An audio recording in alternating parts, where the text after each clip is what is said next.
girls and ladies and gentlemen. All right, we're going live.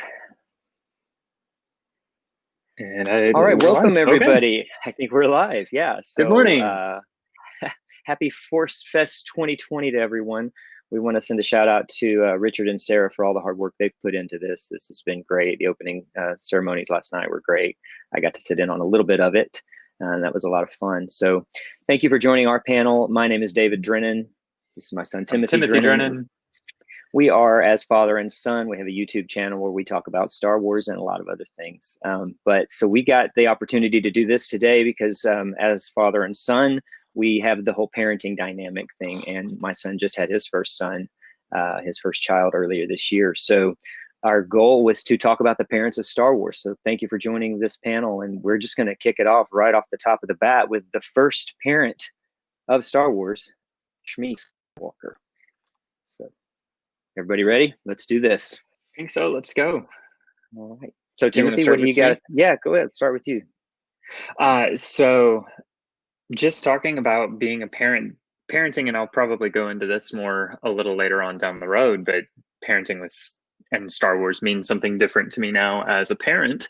But thinking of, Shmi, the note that I made specifically says the founding mother of the Skywalker legacy. Without her, there's not any of it. And without her telling Anakin to be brave and not to look back and to go on, and that he has to go and do what he has to do. That kicked off everything that happened. Her recognizing that she was gonna have to stay behind, but let him go to let him go on and do what he, what his destiny was to do. That's what kicked everything off. And I think a lot of the points that we're going to get to with a lot of the different parents and parent figures in Star Wars, everything goes back to that first decision that Shmi made when Qui Gon told her, "There's something special about him. We can train him. We can give him a purpose. We can do all of this." And she gave that to him. And then with her telling him to not look back and to go on, and something that's been on my mind a lot with regard to that character and her dynamic with Anakin is him saying, "I don't," as just a little boy saying, "I don't want things to change," and her saying, "You can't stop the change any more than you can stop the suns from setting." And that is, as a son, a hard lesson to learn from my dad, that you have to accept change, and nobody likes change. Change is uncomfortable. And now, as a dad with a son, I want to make sure that I'm able to impart that same kind of acceptance to my son. And she, in letting him go, encouraged him to move on to have a life of his own, and in doing so kicked off the entire story of Star Wars. Yeah. And I think what's so important about her doing that is as we get into this conversation, we're going to talk more about parenting and the mistakes that parents make and the redemption that parents can have in the parents that we see in Star Wars. And right now, I don't see that Shmi had to have that particular redemption arc that we do see later down the line, because she kicked it all off with doing the right thing. And that was the hardest thing for a mother, was letting her son go and telling him, you were meant to do this, telling Qui-Gon he was meant to help you. She recognized something because there was no father. She recognized that this man coming to take her son was a good thing, and she was willing to let go of him. And that's a big deal. So unless it was a mistake for her to let him go, because then all of the bad stuff happened, I don't see Shmi having this arc of having to redeem herself from doing anything not quite right with her son. The biggest thing she did was let him go, and that's hard as a parent. As a parent now, one of the things in fiction that hits hardest for me, even with things that I've watched a million times, is moments of parents having to let their children go. So, like, I think at Easter, my wife and I watched The Prince of Egypt, which when I was a kid was like, "Oh yeah, this is just another cartoon that I like to watch." And I watched it as an adult, and I was like, "Wow, this is very, very heavy for a cartoon." But like, the story of putting the baby in the basket, and then take that, obviously parallel, but like the Superman story, we watched Superman, and it's just always been, yeah, they put him in the ship and he comes to Earth and that's it. But they're putting the baby in the ship, and I'm sitting here like, "Don't cry, don't cry, don't cry," because it hits different now. The thought Yeah. of having your child, and your entire purpose once you have a child becomes taking care of them. And Yeah. the thought that there are times or circumstances where the thing that would take care of them the most is to let them go or to send them away. That's a really hard thought, but what you want to do is the right thing for your kids, and that is going to be the running theme. That is the running theme of everything we're going to touch on today with all of the parents of Star Wars is how do you do the right thing for your kids? Yeah. And she recognized this man coming, and they knew what the Jedi were. Anakin knew a laser sword. He knew Qui Gon was a Jedi, and she allowing herself to let go of her son and say, "You can take him. He was meant to help you," knowing that she was letting him go, but also knowing that she was entrusting him to someone who could help him with his destiny, whatever that might be. And the fact that there was no father, there's some ancillary materials that kind of lean towards, did Palpatine have anything to do, or Plagueis have anything to do with? We don't know for sure yet, I don't think. But regardless, the Force had something to do with Anakin's conception. And so the Force had a plan, and Shmi was at least aware enough to recognize that. And so kudos to her for being maybe possibly the best parent in Star Wars, because arguably the one parent in Star Wars that never did anything wrong. Right. She did the right thing by setting off what eventually became the balance of the Force, but it unfortunately took a darker path. But okay, so let's I don't want to stop if you're not done there, but let's at least segue into Qui-Gon as the father figure that Anakin because it's needed. the transition. He has his mom, but he's never going to have a life there on Tatooine, and then he's transitioned to a new father figure in Qui-Gon. I just finally, after over a year, got to finish reading Master and Apprentice, which is an excellent book, and the dynamic between learning about the dynamic between Obi-Wan and Qui-Gon, and the differences between Qui-Gon and the Council, and how Qui-Gon wasn't a typical Jedi because he recognized the things that were wrong with the Jedi Order. The more time went on, the more he realized that there was more to the Force and more to living than they were supposed to. And even things like Ross and his opinions on relationships and the Jedi being wrong about love and all of that. Yeah. Really tying into learning that backstory of Qui-Gon and seeing him try to be a parent to Obi-Wan, who doesn't want one. While they do have their relationship, Obi-Wan is more of a stickler to let's do things the Council's way. And then Qui-Gon gets the opportunity to be a father to a boy who wants a father. And he recognized something that the Jedi Order wouldn't, that you need a father figure or a parent figure. You need somebody to care about you more than just, I'm raising you as a soldier for a war, right, or I'm raising you to fulfill a purpose. I'm raising you because you have value. And not only do you have value to me, and that personal value matters. And Qui-Gon, there's that from the Mandalorian gallery that came recently with Dave Filoni talking about the Duel of the Fates being, that's the battle for Anakin's future. And if Qui-Gon wins that fight, things go differently. But Qui-Gon can't win that fight because things have to go the way they go. And I think it's a really, Qui-Gon is if Shmi is the mother of Star Wars, Qui-Gon is kind of the original father. He's the first father figure of many, just trying to do the right thing for Anakin. Yeah. Real quick, I want to go back to Shmi because the Vast 76 had a question, and if Vast, if you want to join us, I can have John unlock for a second here. I really like what you said about whether or not Shmi saw the emotional troubles that Anakin had, and if you've got something else you want to say on it, man, please hop in right now, grab a spot. The Vast 76. I really like. He said if he's curious if Shmi saw the Anakin's emotional troubles. And I know that most of that happened from leaving her, but I'm sure there were signs beforehand. Maybe she noticed them. What do you think, Vaz? He's coming on right now.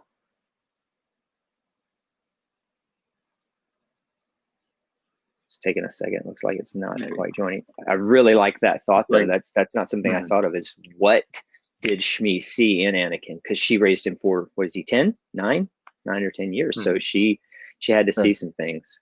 Can you hear me? There he is. Yes. There you are. Okay, cool. It didn't work on. So cool. So great thought. So you expand a little more on what you were thinking with that. Yeah, because I was wondering, obviously he had some emotional problems. And again, I think a lot of it did deal with him being taken away in a new place, losing his mom and everything. But I mean, with a lot of people, like with video games and there's like violence, and people say, well, I mean, there's probably something that happened within them beforehand. Like it wasn't maybe like the video game was a trigger. Something maybe the same thing with Anakin. Maybe he had made some deep rooted beforehand, and again, I don't know if we saw it. And well, I mean, do you think about the things that he was into? He was into building a pod racer, which terribly terrified her. He also built a droid, so he had all of these abilities. But he was also a slave, and he was a slave to a terrible slave owner who was mean and ugly and hateful. And but she had no choice. So yeah, that's actually I would love to see some maybe extra material written, maybe give us some canon on what Shmi saw and what kind of things were there that maybe she knew she needed to let him go, because the Jedi was the only way that was going to hone in this power that he had, that she saw. Because I mean, immediately Qui Gon knew when he said, "Yeah, you must have Jedi reflexes to be able to pilot, a pod racer." So she definitely had to see things too. Good, great point to bring up there. Yeah, I think it's a great parallel too to things that people point out, like when somebody does something terrible. Well, like what were they into? Trying to pin it on one specific thing, but there's a history to things going wrong. And so for Anakin to go the route he did, that's always been something that's bothered me, not in like a that doesn't make sense way, but it bothers me, like it hurts my heart that he wanted so bad and he swore to come back and free all the slaves. And first off, he never got the opportunity because that wouldn't have been the Jedi way to intervene. And second, then he becomes Darth Vader and helps enslave the galaxy. But when it comes down to, talking his interests, pod racing, building droids, Anakin's entire world was about control. And Shmi was trying to teach him, and in letting him go, that was her submitting control and trying to lead by example. You don't have to control everything. Sometimes you have to let things change and go with the way that things are. And she tells him, I've always loved this. She tells him, be brave and don't look back. And he looks back. He can't not look back. There was something from childhood. Anakin was stubborn. He was a Skywalker, and Skywalkers are stubborn. But yeah, I think that's a great point. What she also tells him, though, is when he doesn't want to go, she says, what does your heart tell you? That right there is big. That's really big for the mother to know she's letting go of her child and he wants to stay. But then she says, what does your heart tell you? And he even knew in his heart the right thing to do was to go with Qui Gon. Well, thanks for sharing your thought on that, man. Awesome. Thanks, guys. Cool. I'll try and be back on later for the abilities panel. My friend Greg's going to be part of it, so I'll try and jump back in. Thanks. All right. Awesome. You bet. So you were talking about Qui Gon, and definitely required reading. Everyone is Master and Apprentice. What a great book! Yeah. So, but Qui Gon, really kind of is. So you got Shmi as the mom. There was no father, but Qui Gon steps in, and he is integral to Anakin's. And that moment, the first positive male role model. He's had a great mother role model, and that woman role model that he needed to, like I said, she said, what does your heart tell you? So she's teaching him the hard things. And now he's got this opportunity to have this father figure. Unfortunately, is taken away too soon. Right.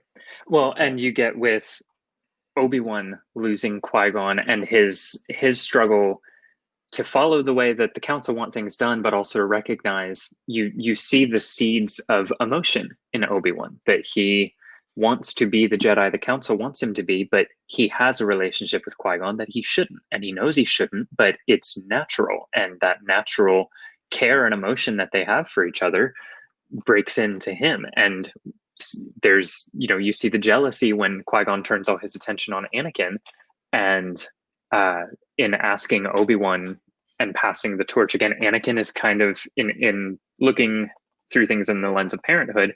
Anakin, the child, Anakin is the person being parented that is passed through these groups of people, and we watch the different effects that different, not only parenting styles, but different dynamics have. And so Qui-Gon wanted and was able to be a father to Anakin. Right. Obi-Wan wasn't. He lost the closest thing he had to a father and then was asked to become a father to a boy that he had no connection to. And as hard as he tried, he couldn't be a father to Anakin, but he could be a brother. Because again, and I don't think that, you were my brother, Anakin, I loved you. I don't think that happens if Qui Gon is not Obi-Wan's master. Yeah, that's true. And Qui Gon does the most important thing upon his death. He does the only thing he knows to do is he makes Obi-Wan make him a promise. You will train the boy. And Obi-Wan, because of that relationship he has, he's like, yes, I promise you will. And you're right. Without Qui-Gon, there wouldn't have been the forging of the relationship the best way that Obi-Wan could. So that's kind of, I guess, our segue into Obi-Wan next is Obi-Wan. Anakin had just a brief moment of Qui-Gon, and he was the father that he needed, the father figure that he needed, taken away. Unfortunately, just taken away. Obi-Wan was another opportunity for the father figure that Anakin needed, but Obi-Wan couldn't be. He could be a brother. He just didn't know how to be that father figure.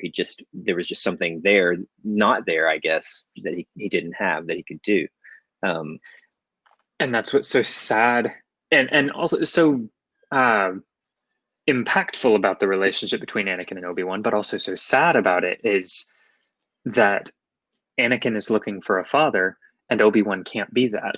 But Obi-Wan can be a brother, but that's not what Anakin is looking for. And it's not like Anakin doesn't value that. And you definitely see that through the Clone Wars, their brotherhood and the love that they have for each other. But there's always, Anakin continues to call Obi-Wan master, even when he doesn't have to anymore, because he's still trying to fill the void of parenthood, of fatherhood, of parenthood, of having a parent figure. He even says to Obi-Wan, you've been more like a father to me, but Obi-Wan doesn't have that connection. Yeah. Which is Obi-Wan so weird. He sees Obi-Wan sees them as equals, as you're my brother. You're a little brother that I trained up, and I've tried to lead and inspire, but I'm not your. He says that you're the closest thing I have to a father, and for Obi-Wan, it's never that. It's you were my brother, and there's that. While it's a connection, it's a disconnect in their understanding of how they care for one another. Good point. Jim Aston just says he calls him like a father, but he says it kind of resentfully, possibly because he still regrets that he didn't get to have Qui-Gon as a father. You're the closest thing I have to a father, parentheses, but you're not cutting it. You're not doing you won't be a father to me. And for Obi-Wan, I'm not trying to be a father. If you would let me be a brother, and again, you get to see that develop through the Clone Wars, which I think is good, but also through the Clone Wars. Dad, I realize I didn't really put this there. It's kind of there, but in our little checklist, through the Clone Wars, you see Anakin do the same thing to Ahsoka. Correct. And the relationship between Anakin and Ahsoka breaks my heart because it's the closest that we will ever get to see of what Anakin would have been like as a dad. But it's also more of a brother-sister relationship, but we see his leadership style. We see him, the movies focus on the frustrations of Anakin, and the Clone Wars gets to flesh out the leadership. And I remember it was somewhere early in season 1. I can't remember the exact episode, but I remember when we had started the Clone Wars telling you these are the memories that old Ben is recalling when he's talking about he was the best starfighter pilot in the galaxy, and he was a good friend. These are those memories, and we get to see that part of Anakin, and we get to see him as close to a father as he would ever get to be with Ahsoka.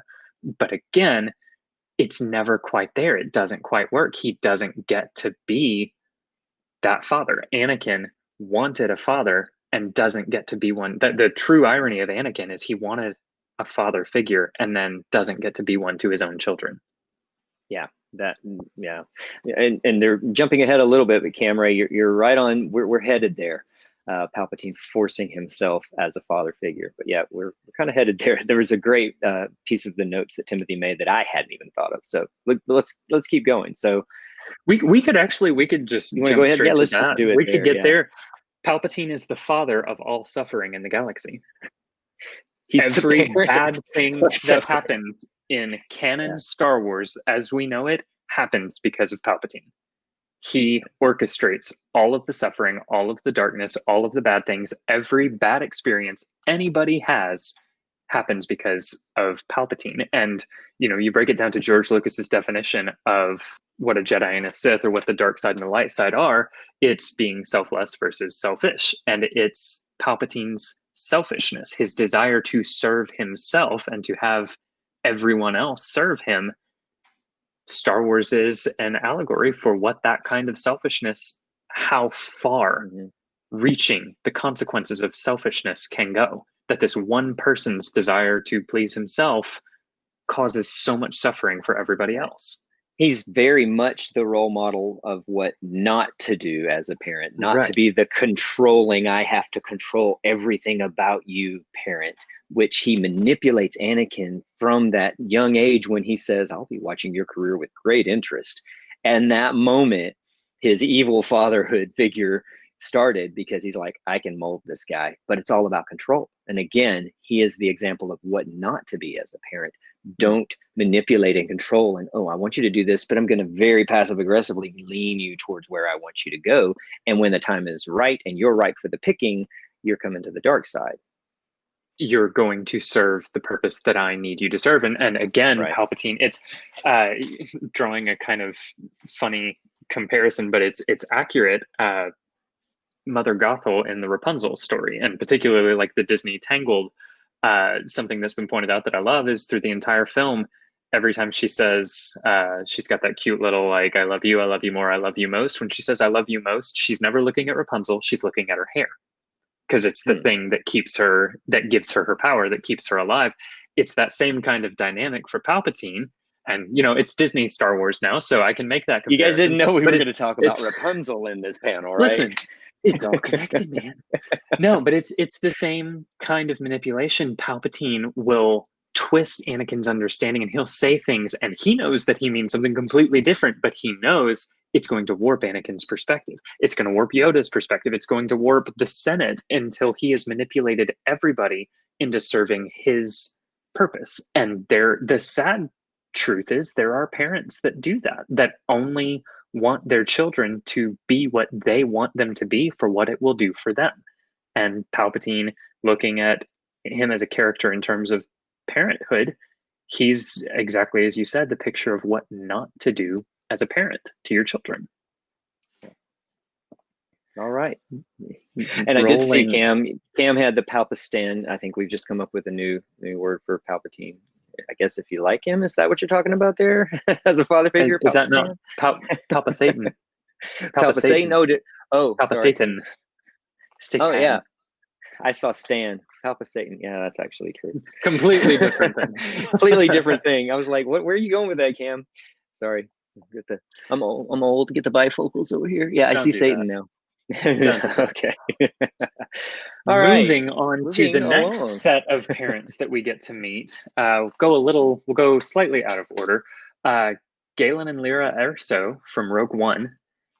Everything that they do, specifically Galen, but Lora as well, everything that they do is to protect their child, but also to teach their child to do the right thing. And that is, again, talking about the story of parenthood in Star Wars. That's the main theme, is how do you teach your kids to do the right thing? How do you do the right thing for your children? And in so teach them how to do the right thing. Galen and Lora, Lora dies very sadly early on, but for Galen, he lives a Spoilers. lie. I mean, if they're here, I think they know. Yeah.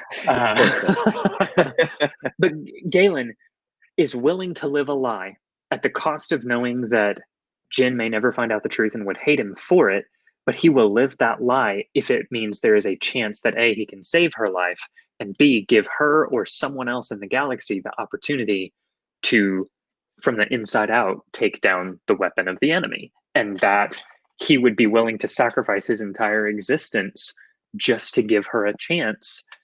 That's the goal of parenting, is to turn your mistakes into something positive. Yeah, because he's not really given a choice because of the way he's taken, but it is a mistake. And she lives most of her life not knowing whether or not he's actually working for them because he wanted to and left her and abandoned her, or because he was forced. She's always got that question in her mind until she sees, the moment she sees the hollow image of him telling her. That's one of the best. I mean, I also have a daughter, and that's just one of the best father-daughter moments for me. And the look on Jin's face, I mean, everything about it tells you everything you know.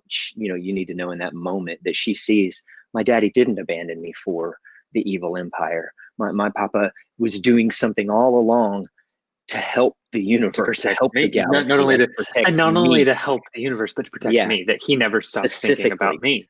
Right. And then go to that moment, another parent figure, Saw Gerrera, is the anti Qui Gon.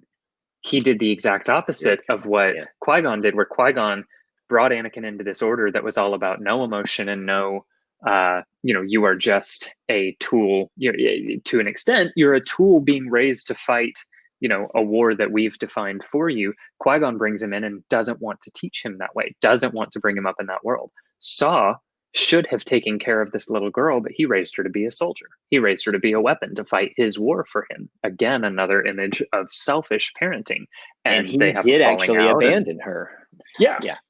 He abandons her because she's not serving his purpose. She's not, he says he does it to protect her or whatever, but in the end, it's about her father, her real father, doing the right thing for her. And what that leads her to do literally saves the galaxy. It leads to the destruction of the Death Star, which leads to the rebels actually having a foothold, and uniting. And that sacrifice of Galen Erso to live his life a lie, to live his life in service to the enemy, but also in service to destroying them from the inside out, that one sacrifice unites the rebellion, brings multiple people together that will never even hear his name.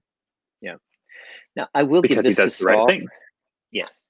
I'll give this to Saw. He was flawed in his thinking, but he thought he was helping her. He thought he was raising her to be a fighter. And his abandoning her, he thought he was protecting her as well, because if they had found out who she was, she would have died a lot sooner.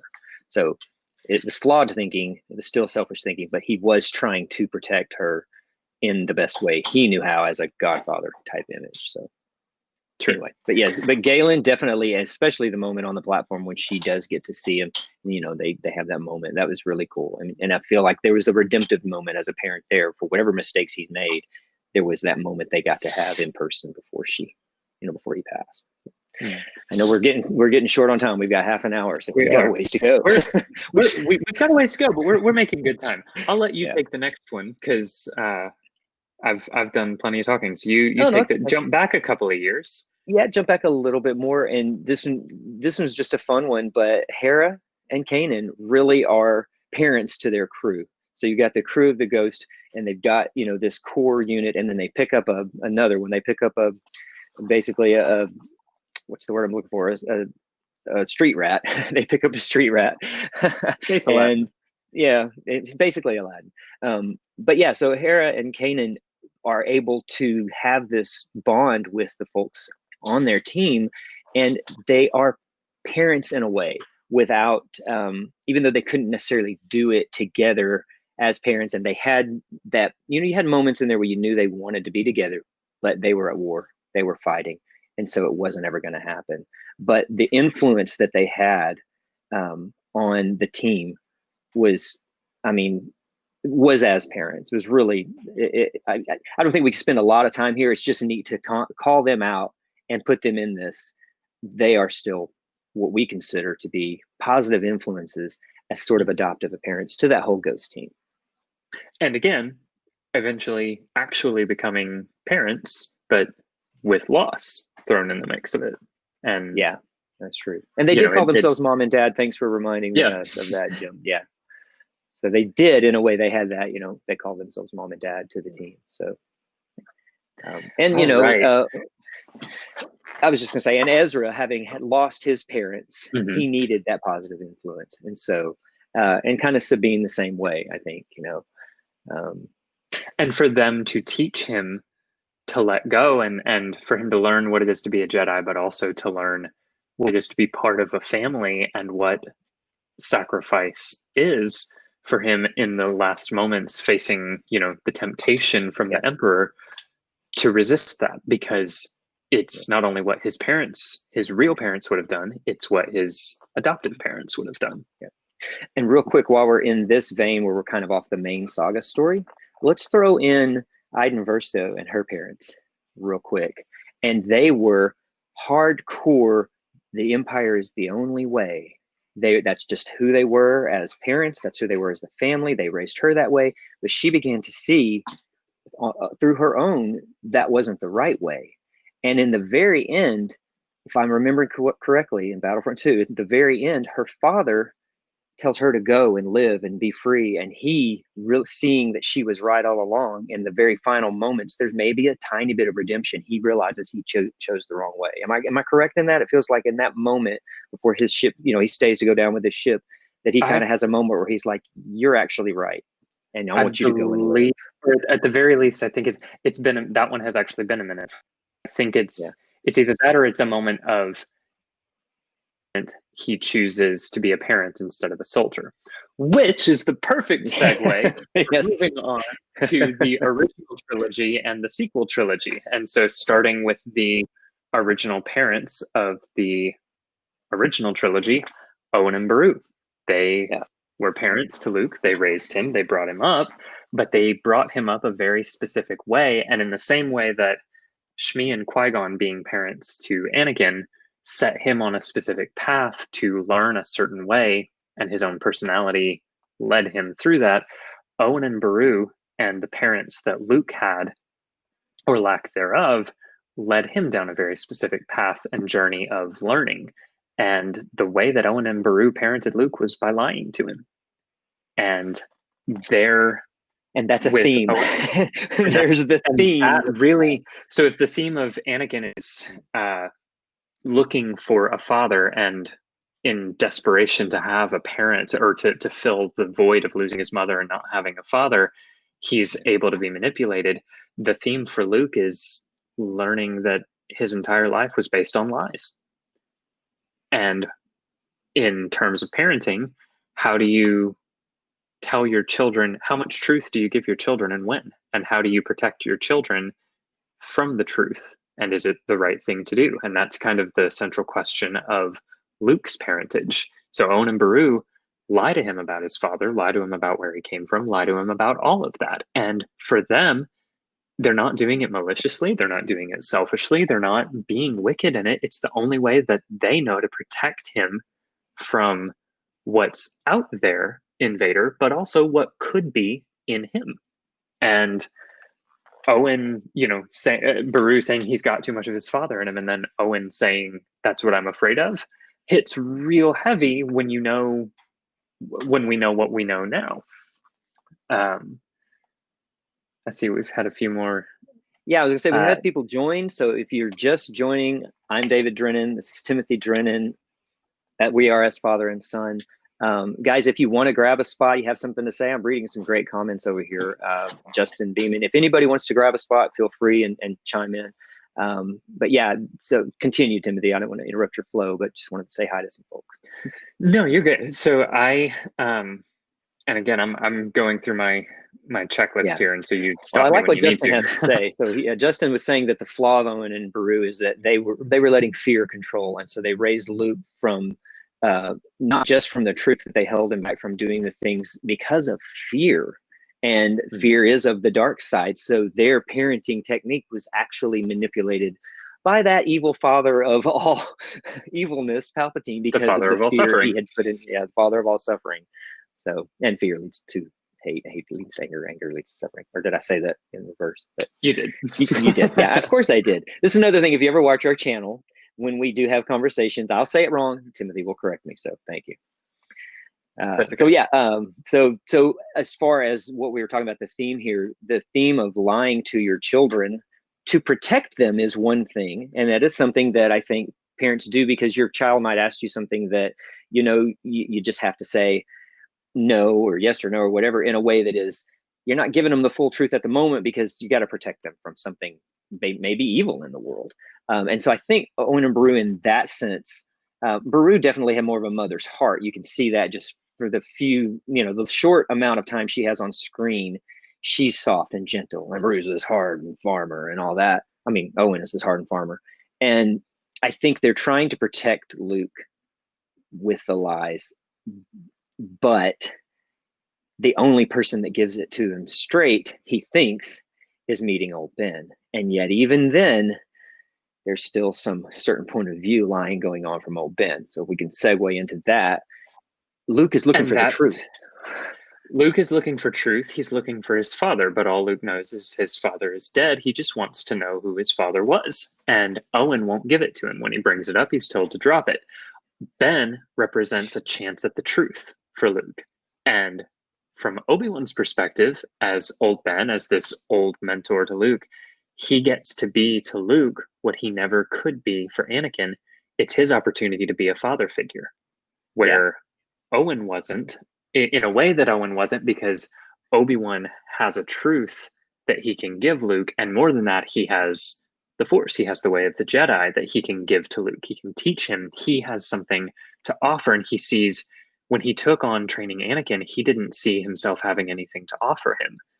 In Master and Apprentice, the epilogue acknowledges that he did it because he made a promise to Qui Gon, and that locked him in. But he thought he was going to have a couple of years to learn who he was as a man and as a Jedi on his own before he took on an apprentice. And he didn't have that opportunity with Anakin. And so with Luke, he's had Luke's entire life to watch him and to wait. And this is his chance to be a father. Yeah. But even he parents Luke with lies, with twists, right, from his point of view, because he's trying to protect him, but also he, to an extent, has a purpose that he wants Luke to serve. And that again shows the infestation of the dark side in the Jedi Order, even after the Jedi Order has been, extinguished, except for Ben and Yoda. The only way he knows to approach parenting Luke is by lying to him. Yeah. Pause. I think we would be remiss if we didn't step back pre-original trilogy saga, just for trilogy for a minute, and talk about the person who didn't get a chance to be the good mother she could have been. Padme. She could have been probably right over Padme. So we skipped over Padme. We didn't mean to do that. Sorry, Padme. We didn't mean could to have skip over been, her, but she go ahead. And would have been the best, I think, mother, because I think she had the mother's heart. I think she had the mother's heart for little Anakin when she was 16 and he was 10. And that turned into something more. And I think she could have been a great mother. Unfortunately, the dark side was in control of everything. And, that's why we didn't get the chance to see what she would have been as a mother. Which connects to a point we'll get to in the next trilogy, but we have to finish the original first. Right. But Padme does connect to something. I didn't want to skip over her. Yeah. I'm glad you brought that up, though, because we do need to make sure to draw that connection here in just a minute. But the next, so if Luke goes from Owen and Beru lying to him to Ben. Also, let's not forget the parents that got to raise Padme's daughter. We don't want to skip over. Why am I blanking out? Briha and. We don't miss out on the fact that a great Bail. So anyway, I wanted to call him out too. It's hard to call out every parent, but I want to at least say we did give them honorable mention, because I think they were great parents, and that's why Leia ended up being so strong, and they let her be who she was. And I think that goes to Bail as a father figure for her, when we see him in Rogue One, and it's just the subtle little nod of like, there's only one person that I would trust with this. I trust her with my life. Right. That's his daughter that he's raised, but he trusts her with his life because he knows her spirit. He sees who she is and who she can be. And also, even though they're great parents, there's still a central theme. They're having to protect her by hiding something. You could call it lying, but they're hiding the truth of who she is. And if you read the book Bloodline, Bail did leave her a message that's how it gets exposed to the world of who Vader was, her father. But they're protecting her. But all this time, he had a message left for her. When he passed, Leia was supposed to get this message. So, but as good as they could be, they were great parents, but they still had to hide something because of the evil that had taken over in the universe. I know you were on a thought with old Ben and Luke, but I just had to mention, I also just saw ATG, the Obi-Wan decision on what to tell Luke is a whole podcast on its own. Yes. we got to keep rolling, or we'll just stay here because it is. I could go on. We got about 20 minutes left, and we do need to keep going. So if Owen and Beru were Luke's first parents, and then Ben was his next paternal figure, the next leader, paternal, should be paternal or could be figure that he's led to is Yoda, who is not a parent at all. He's a teacher. Luke goes looking for another parent the same way his father did. Anakin went from one authority figure to another and landed on Palpatine. And Palpatine sent him on the way he did. Yoda knows this. And so when Luke goes from Owen and Beru to Obi-Wan to Yoda, Yoda will not be a parent to him. Yoda is a teacher. And he avoids lying. I won't say he doesn't outright lie to Luke, but he avoids lying to Luke in order to teach him and to not put himself in an emotional position with Luke. But even to his last moment, when he knows he's about to die, he doesn't want to give Luke the truth because there's that part of him that wants to protect Luke from the truth with a lie. But not only protect Luke, still protect their ultimate goal. Again, they have a purpose and an ultimate goal that they want fulfilled. And so he still wants to hold back, like you said, until his final breath. Which I think we could also call an entire podcast on its own. So we get Luke through his journey, learns that his entire life he's been lied to. And by the time he gets the true irony of the entire saga of Anakin to Vader to Luke, the only parental figure who never outright tells a lie to their child in the main Skywalker bloodline is Darth Vader. Vader never lies to Luke. He meets Luke, tells him who he is, and while he's giving him his perspective on things, he never actually lies to Luke. The closest is probably when he says it's too late for me, but he believes that it's too late for him. Yeah. It's not true, but he doesn't believe that it's untrue. I mean, everything he tells him, he even tells him, you can overthrow the Emperor. He has foreseen this. I don't think Vader knew the Emperor's true goal was to have an apprentice that he could embody.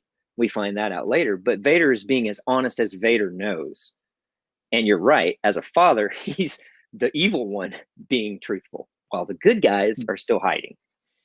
I've got a soapbox on this that I could go on for an hour, but I have my what are you guys doing yeah, we're just hanging around.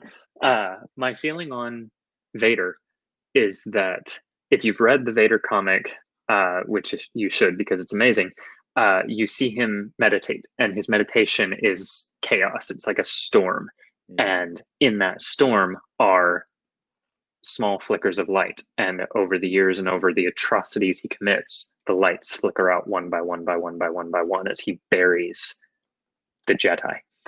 I believe that the moment he heard the name Luke Skywalker, the lights turned back on. And that as soon as Palpatine said, it's the son of Anakin Skywalker, that's when Anakin woke up.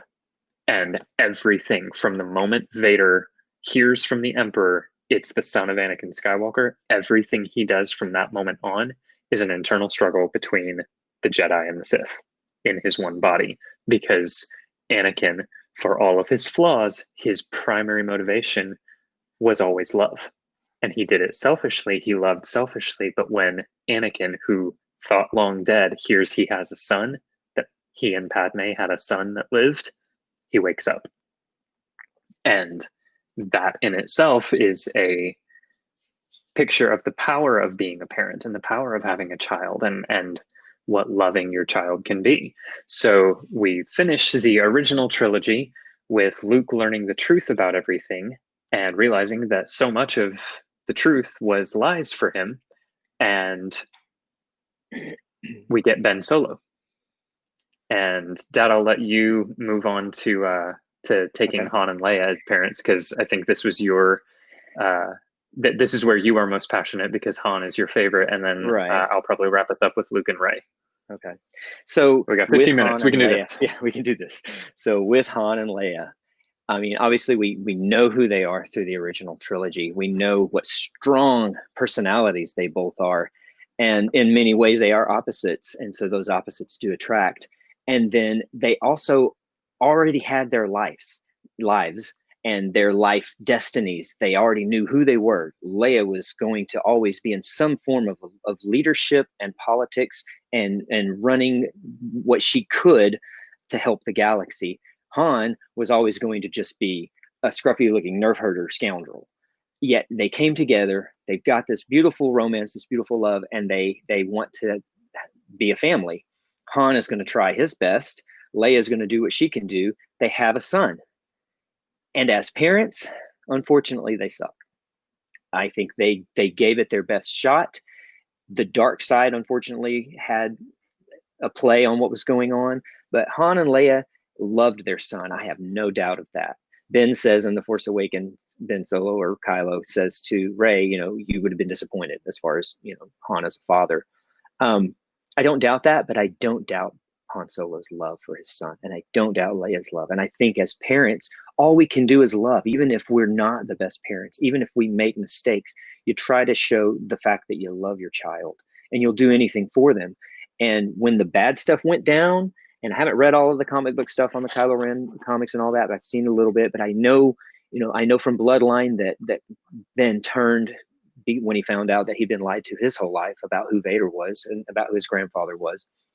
So that snapped something in him. We know Snoke was manipulating through Palpatine's manipulation now. But in the bottom line of it all, what happened was everything fell apart.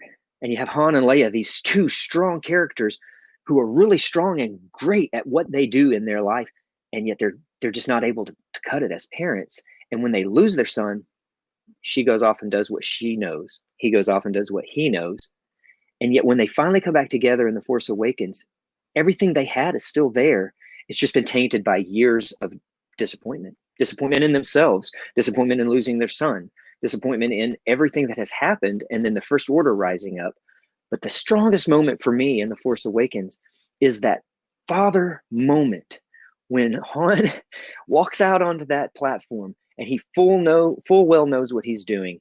He's going to rescue his son. And when he shouts at the top of his lungs, Ben, that gives me chills now, because I know as a father, if my son, whom I love, were to go down a dark path and I was the reason because I was a terrible father, I would still have it in me to scream out my son's name.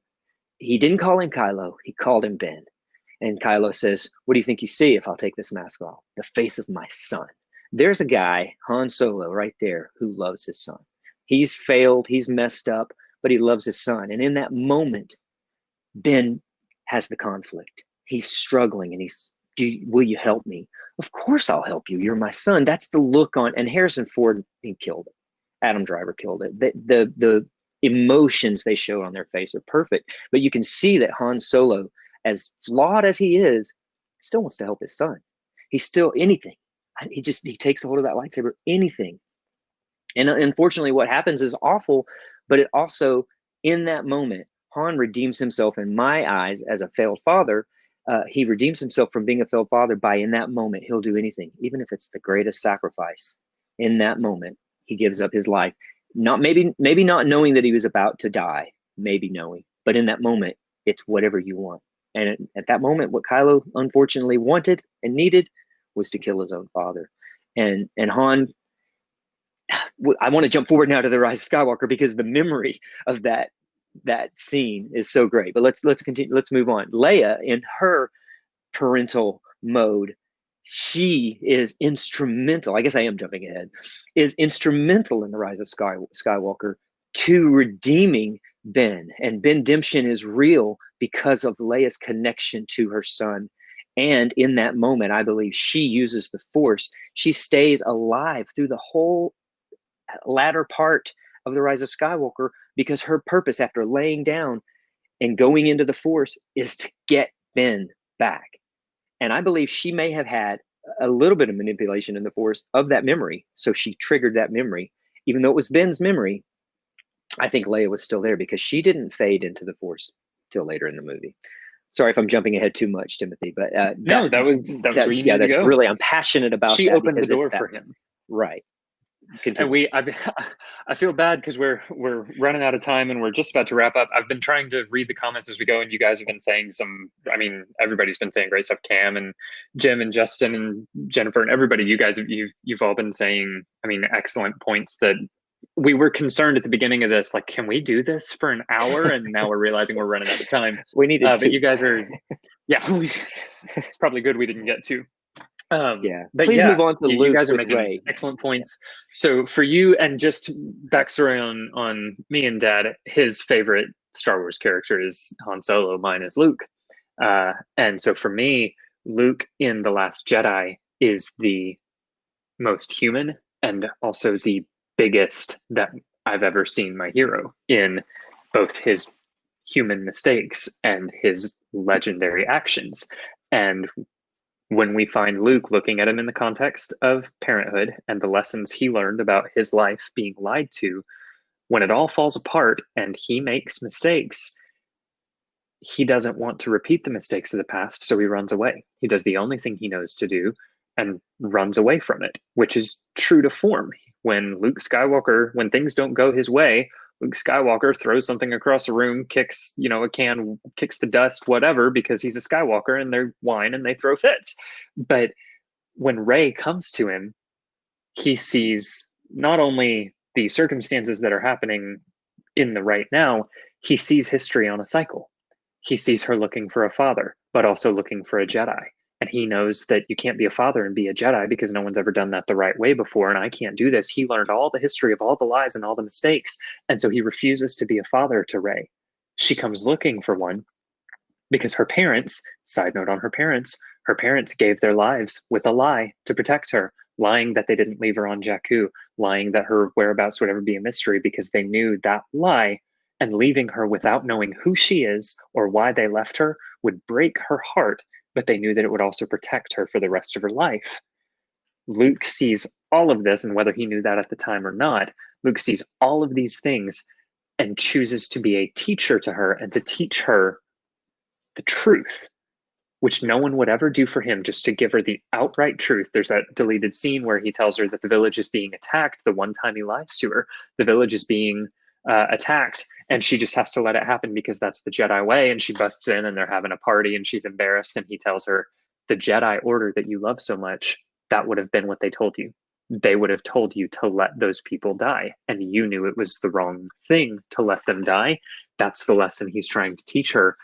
In doing so, in just doing the right thing, even through all his mistakes, Luke balances being a Jedi and being a father, to the point that when she finally calls him out on everything that he's been wrong about, and when he realizes that the galaxy does need a legend, but that his family, the whole big family, needs him, Luke, on Crate, facing down Ben, balances being a father and a Jedi. He sets an example in the way a parent should by sacrificing himself, and he sets an example as a Jedi for the galaxy the way a Jedi should. And he brings into balance, the same way his father brought balance to the Force, he brings balance almost to the narrative in being a father and a Jedi at the same time.